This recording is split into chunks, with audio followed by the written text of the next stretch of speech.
Hey friends, welcome back to my channel. It's Teresa here. If you're new here, welcome, and I'm so glad that you made your way to this place. And so what I'm going to share with you today is a hybrid 2-page travel layout that I created earlier this month for the Traci Reed Designs Wander and Wonder collection release. And so Wander and Wonder is a fantastic travel collection. I'm going to document our visit to the Guggenheim Museum in New York City, way back from the archive in March of 2013. And what I've done is gone ahead and printed out 2 pages for my background. I've printed out a total of 5 photos. One of the photos is actually 4 together, just printed as one piece. This is the first background paper with the map pattern paper and a couple of pattern papers layered on top.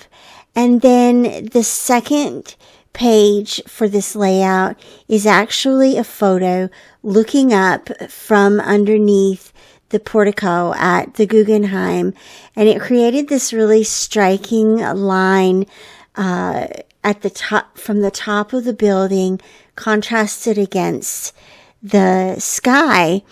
And what that sets up is actually the mood for the rest of the layout, because I wanted to emphasize that very strong curved line from the building itself. It's what the building is known for. This building was designed by Frank Lloyd Wright, and so is a very iconic building in the city of New York. And in response to that very curved, very distinctive line there, everything else is pretty much on a grid or very much aligned. And you see that here with the cluster that I'm adding directly to the photo.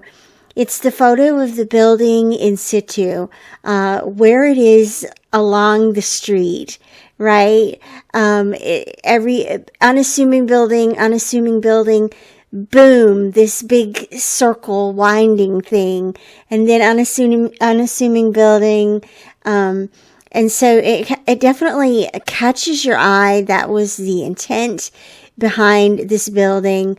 So big building photo behind, detail photo here on top.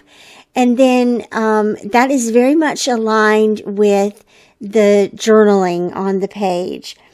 And I did add that journaling directly to the white space in the photo from the building.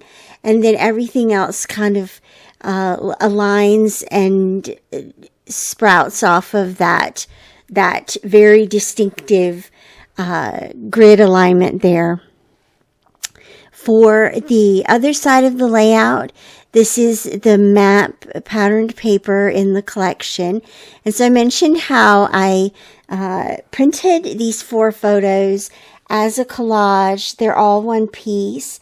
So the photos are, one, the iconic red tile that you'll see on any Frank Lloyd Wright building. And I love that I captured that. As a student of interior design and a lifelong lover of architecture, seeing that red tile is always a kind of it catches my breath. I love it. I love Frank Lloyd Wright buildings. I'm fascinated by them. The next photo is of the children on the bus in New York City. This is such a cute little capture. All 4 of their little heads on this big bus. And then there are 2 photos from inside the iconic museum itself.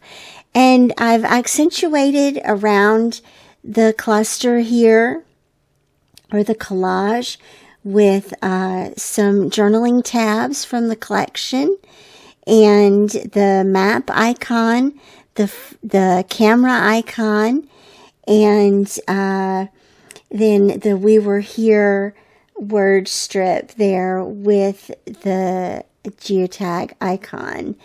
And so those two parts are complete. I have to say, you guys, I still don't know which page should be on which side of the layout. It doesn't matter. Wherever it ends up in the album, I think that it works great either side. But what I wanted to do here was add a distinctive title to this page. So I've pulled out my trusty puffy alphabet stickers. You guys, I love these things. One day you're going to have to pry them from my cold, dead hands.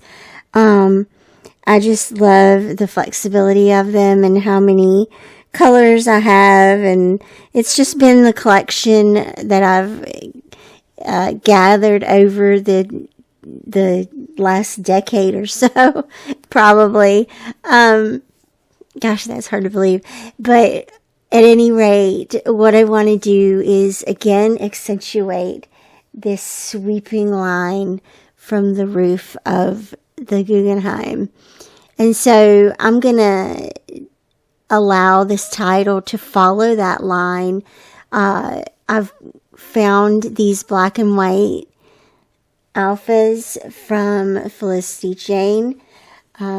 May that Kit Club forever rest in peace. I miss them so much. But the black and white appealed to me, going against this very white building. And what's really fascinating is that if my memory serves me correctly, the Guggenheim itself is all white. It just he created these insets on the outside of the building, that uses shadows to emphasize those little niches that follow this very circular design of the building. It's just all in all a really fascinating concept of a building. I ran out of G's. That's kind of funny because I was trying to be really intentional about making sure that I had enough G's, but it worked out, because then I went back and chose a G for the first letter of Guggenheim. That's the opposite. The rest of the letters are black on white grid, and this one is white on black grid. So I think that kind of worked out in a little bit of, what's that word? I just lost the word in my brain. At any rate, I ended up loving how this worked out, and I did go ahead and finish out the title to say A Day at the Guggenheim. Check that out. It worked out perfectly. This is how I'm going to arrange the 2 pages for now, but you may see it in a different orientation later on. Who knows? Thank you so much for joining me today. As always, I will see you back here again real soon, and I hope you have a great creative day. Bye-bye.